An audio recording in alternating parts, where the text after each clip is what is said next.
Today, we're diving into a book that was more than just a story. It was a cultural atom bomb. We're talking about Goethe's The Sorrows of Young Werther, a novel that didn't just capture a generation's imagination, it completely redefined it.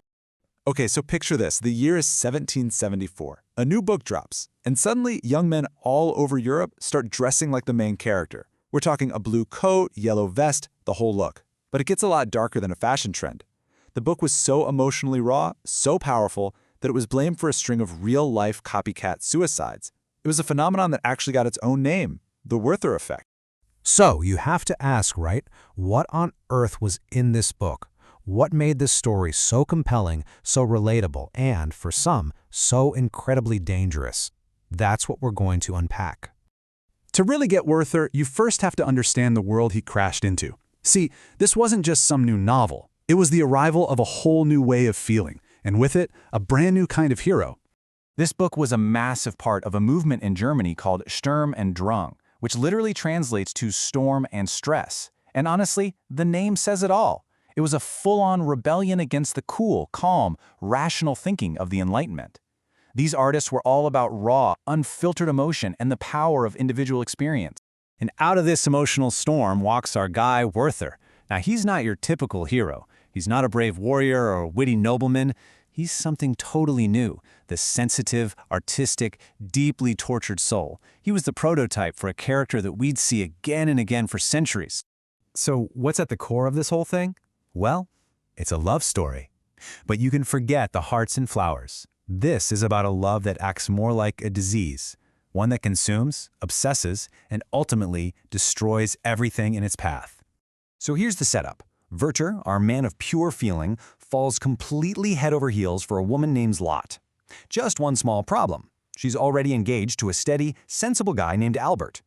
What starts as pure joy for Werther quickly spirals into a dangerous obsession. And Goethe is clear, this isn't some sweet little crush. He calls it a wasting illness, something that's literally eating Werther alive. And that right there sets up the novel's central conflict. It's a total showdown.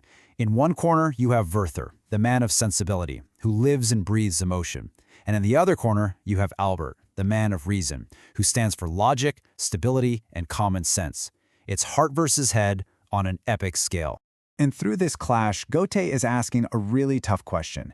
Can you survive on feelings alone? The book's answer is pretty stark. A life guided only by emotion with no balance from reason isn't just unsustainable, it's a recipe for self-destruction. Now this battle inside Werther's head gets amplified by the world around him. It's like both nature and society become mirrors for his inner torment, trapping him even more. When Werther first gets to the countryside, he's on top of the world. He looks around at the trees and the streams, and he feels this incredible, almost divine connection to everything. Nature is his sanctuary, his muse. But then, as his obsession with Lotte gets worse and his mind starts to unravel, the world around him begins to change too. That beautiful, vibrant spring slowly fades into a bleak autumn and then a brutal winter. Nature stops being a comfort and starts being a giant mirror, reflecting all the chaos and despair he feels inside. And he has the same problem with society. You know, he has this romantic idea of the local peasants being so simple and authentic. But when he tries to mingle with the aristocracy, the upper class, he just can't stand their stuffy rules and their social climbing.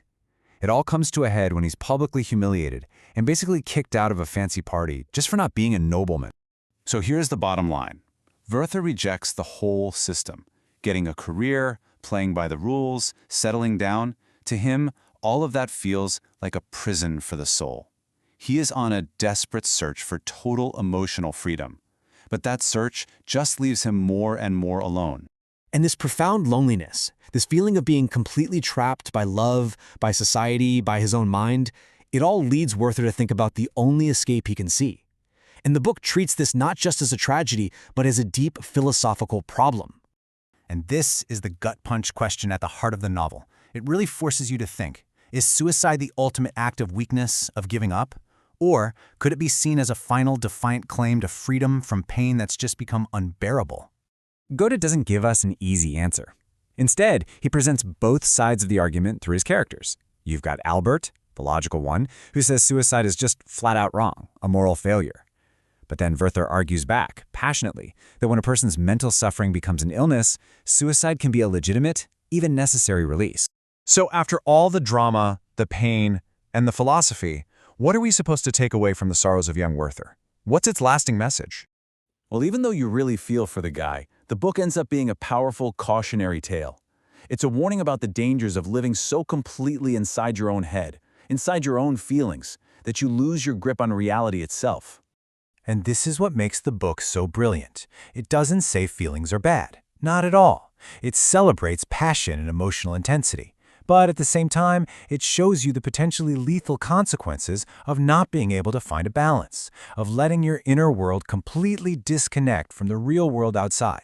Which leaves us with one last thing to think about. Werther's tragedy was his search for what he saw as authenticity in a world of suffocating rules. Now, think about our world, a world of perfectly curated social media feeds. His story is more relevant than ever, and it forces us to ask, in an age of filtered perfection, what is the real price of being radically, unapologetically yourself?